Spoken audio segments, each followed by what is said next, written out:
दोस्तों आज हम बात करने वाले हैं भिंडी की अगेती और सफल वैज्ञानिक खेती के बारे में। अगर आप इस समय पे भिंडी की अगेती खेती करते हैं तो इस समय पर लगाई जाने वाली सब्जियों में भिंडी आपको सबसे ज़्यादा मुनाफा देके जा सकती है। अगर इसके उत्पादन की बात की जाए तो इस समय पर अगर आप इसकी अगेती खेती करते हैं, सही वैरायटियों का सिलेक्शन करते हैं, सही तरीके से अगर आप भिंडी की बुआई करते हैं और रोग मुक्त अगर आप अपनी फसल को रखते हैं तो लगभग 45 क्विंटल से लेकर 50-60 क्विंटल तक आपको भिंडी की फसल उत्पादन देके जा सकती है। और मंडी भाव की बात की जाए तो जनवरी माह में अगर आप इसकी बुआई कंप्लीट कर लेते हैं तो लगभग 60-65 रुपए तक के आपको इसके मंडी भाव भी मिल सकते हैं। और कुछ मंडियां तो ऐसी है जहां पे 60-70 रुपए तक भी इसके मंडी भाव पहुंच जाते हैं अगर आप अगेती खेती करते हैं। तो दोस्तों भिंडी की कौन कौन सी वैरायटियों का आपको सिलेक्शन करना है, किस तरह से आपको भिंडी की खेती करनी है, किस तरह से आप अपनी भिंडी को रोग मुक्त रख सकते हैं, कौन कौन सी बीमारियां भिंडी की फसल में सबसे ज्यादा देखी जाती हैं, कंप्लीट जानकारियां आज के इस वीडियो में आपके साथ शेयर करूंगा। इसलिए आज का वीडियो लास्ट तक आपको वॉच करना है और जो किसान भाई चैनल पे नए हैं वो सब्सक्राइब जरूर कर ले ताकि खेतीबाड़ी से रिलेटेड वीडियोज आपको समय समय पे मिलते रहे। नमस्कार दोस्तों, मेरा नाम है सुरेश और आप देख रहे हैं खेत किसान झुंझुनू। दोस्तों भिंडी की खेती वैसे तो 12 महीने में आप कभी भी कर सकते हो, 1-2 महीनों को छोड़कर, लेकिन सबसे ज्यादा मंडी भाव इसके जो मिलते हैं वो इसी समय पे लगाने पे मिलते हैं। बाकी 12 महीने में कभी भी आप इसकी खेती कर लो, अच्छे मंडी भाव ही आपको ये देकर जाती है। ज्यादा डाउन मंडी भाव इसके नहीं आते हैं, मतलब एवरेज मंडी भाव जो होते हैं इसके वो 15-20 रुपए के चलते रहते हैं। इससे डाउन मंडी भाव इसके नहीं देखे जाते हैं। फिर भी अगर आप इसकी खेती अगेती खेती करते हो या फिर अगर आप इसकी पछेती खेती करते हो तब ये आपको सबसे ज्यादा मंडी भाव देके जा सकती है। अगर आप इसको जनवरी के आखिरी सप्ताह से लेकर और 15 फरवरी के आसपास तक अगर आप इसकी बुआई कर लेते हो या 20 फरवरी तक भी अगर आप भिंडी की बुआई कंप्लीट कर लेते हो तो इसके सबसे ज्यादा मंडी भाव आपको देखने को मिलते हैं। और जो किसान भाई दिसंबर में इसकी बुआई कंप्लीट कर लेते हैं उनको तो इसका मंडी भाव और भी ज्यादा मिलता है, लगभग 60-65-70 रुपए तक मिल जाता है। लेकिन अगर आप 15 फरवरी तक भी इसकी बुआई करते हो तब भी इसके 35-40-45 रुपए तक के मंडी भाव आपको आराम से मिल जाते हैं। और उसके बाद में अगर आप इसकी बुआई मार्च के आखिरी सप्ताह तक या मार्च के मध्य तक करते हैं तब भी ये आपको काफी अच्छे खासे मंडी भाव देके जाती है, क्योंकि उस समय पे नवंबर और दिसंबर माह में जो किसान भाई इसकी सबसे अगेती खेती करते हैं वो हार्वेस्टिंग बंद हो जाती है, वो भिंडी की फसल बंद हो जाती है। उसके बाद में मार्केट में फिर से इसके भाव में सुधार देखने को मिलता है। तो अगर आप पछेती खेती करेंगे, मार्च में भी अगर आप इसको लगाते हैं तब भी ये अच्छा खासा मुनाफा देके जा सकती है, क्योंकि जिस समय पे इसकी आवक चालू होती है आपकी भिंडी की उस समय मार्केट में ज्यादा सब्जियां नहीं होती हैं, गिनी चुनी सब्जियां ही होती हैं जो उस समय मंडियों में होती हैं। इस वजह से मंडियों में काफी कम सब्जियों की आवक होने की वजह से गर्मियों में इसके मंडी भाव लगातार आपको अच्छे खासे मिलते रहते हैं और बाद में शादी ब्याह के सीजन भी शुरू हो जाते हैं तो इसके मंडी भाव आपको रेगुलर अच्छे ही मिलते रहते हैं। बारिश के सीजन में अगर आप लगाते हैं तब भी ये आपको अच्छे खासे मंडी भाव ही देके जाती है। तो अगर आप इसकी खेती सही तरीके से करते हैं तो ये आपको अच्छा उत्पादन देके जाएगी। दोस्तों भिंडी की फसल से मार्केट प्राइस तो आपको काफी शानदार मिल जाएंगे, लेकिन इससे अच्छा उत्पादन लेने के लिए आपको सावधानियां काफी ज्यादा रखनी पड़ेंगी भिंडी की फसल में, क्योंकि जड़ से संबंधित बीमारियां इसमें काफी ज्यादा देखी जाती हैं। इसलिए बुआई के समय से ही आपको कुछ स्टेप लेके चलने पड़ेंगे, काफी ज्यादा सावधानियां आपको रखनी पड़ेंगी, क्योंकि जड़ से संबंधित बीमारियां काफी ज्यादा होने की वजह से आपकी फसल काफी ज्यादा प्रभावित हो जाती है। तो बुआई के समय से ही आपको कुछ स्टेप लेके चलने पड़ेंगे। जैसे एक तो आपको जमीन की तैयारियों पे विशेष तौर से ध्यान रखना है और दूसरा आपको एक ऐसे प्लॉट का चुनाव करना है जहां पे जल भराव जैसी समस्याएं बिल्कुल नहीं आनी चाहिए और सिंचाइयों का विशेष तौर से आपको ध्यान में रखना पड़ेगा, क्योंकि ओवर वाटरिंग बिल्कुल भी आपकी फसल में नहीं होनी चाहिए। जरूरत होने पर ही आपको सिंचाई करनी है, हल्की हल्की सिंचाइयां करते रहना है। जल भराव जैसी समस्याएं अगर आपकी फसल में आएंगी तो जड़ से संबंधित बीमारियां भिंडी की फसल में सबसे ज्यादा देखी जाती हैं। तो ये सावधानियां आपको रखनी है।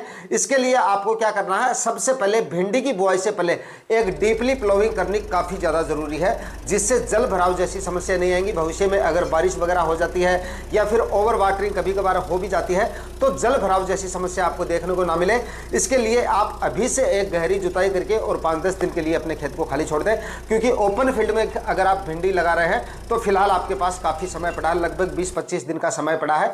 तो सबसे पहले आप एक डीपली प्लाविंग करें और उसके बाद में खेत को खाली छोड़ दें। उसके बाद में 2 से 3 ट्राली सड़ी हुई गोबर की खाद डालें डालें। अगर आपके पास सड़ी हुई गोबर की खाद है तो आप डालें, अदरवाइज आप कच्चा गोबर डाल रहे हैं तो उससे बेटर है कि आप गोबर की खाद डालें ही नहीं। ऐसे भी आपको भिंडी की फसल उत्पादन दे देगी। रासायनिक खाद उर्वरक आप डाल सकते हैं या फिर आप वर्मी कंपोस्ट खाद ले लीजिए, लेकिन गोबर की खाद अगर आप डाल रहे हैं तो कच्चा गोबर बिल्कुल नहीं होना चाहिए। इससे फंगस को काफी ज्यादा बढ़ावा मिलता है, जड़ से संबंधित बीमारियां और भी ज्यादा आपको देखने को मिल सकती हैं अगर कच्चा गोबर आपने डाल दिया। तो 2 से 3 ट्राली सड़ी हुई गोबर की खाद डालें और उसके बाद में कम से कम 2 से 3 कल्टीवेशन करें।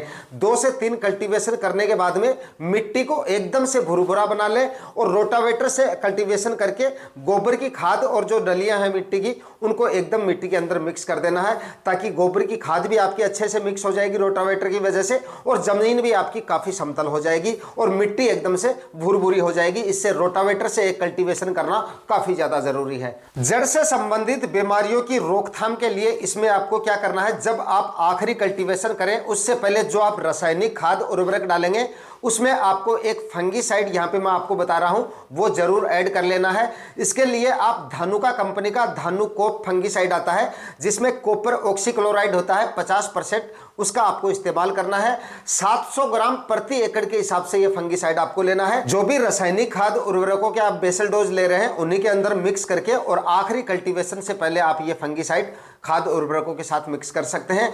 खाद उर्वरकों की बात की जाए तो लगभग 40 केजी यहां पर आपको डीएपी खाद लेनी है, लगभग 20 केजी यहां पर आपको म्यूरेट ऑफ पोटाश लेना है और लगभग 15 से 20 केजी यहां पर आपको यूरिया खाद लेनी है। यह रासायनिक खाद उर्वरक आप आखिरी कल्टीवेशन से पहले डाल के और उसके बाद में आखिरी कल्टीवेशन आपको हेरो से करना है। हेरो से आखिरी कल्टीवेशन करने के बाद में या तो आप सीड ड्रिल से भिंडी के बीजों की बुआई करवा सकते हैं या फिर इसके लिए आप बेड बना के 3-3 फीट की दूरी पे बेड बना के और उससे भी आप इसकी खेती कर सकते हैं। बेड बना के अगर आप खेती करेंगे तो इससे आपके प्लांट भी काफी हैवी हो जाएंगे, फल फ्रूट भी आपको ज्यादा देखने को मिलेंगे, फसल का रख रखाव करने में और हार्वेस्टिंग करने में भी आपको काफी आसानी होगी। तो या तो आप बेड बना के इसकी खेती करें, अगर आपके पास ड्रिप इरिगेशन है तो 3-3 फीट की दूरी पे बेड बनाएं और उसके बाद में आप इसकी खेती कर सकते हैं। प्लास्टिक मल्च आपको लगाने की इसमें आवश्यकता नहीं है। और जो किसान भाई ड्रिप इरिगेशन नहीं रखते हैं वो इसकी खेती सिंपल और साधारण विधि से यानी कि कल्टीवेटर से इसके बीजों की बुआई करके आप इसकी खेती कर सकते हैं। दोस्तों वैसे तो भिंडी की खेती आप किसी भी तरह की भूमि में आसानी से कर सकते हो और अच्छा उत्पादन ले सकते हो, लेकिन इसके लिए उचित पीएच मान जो है वो 6.5 से लेकर और 7.8 तक होना चाहिए।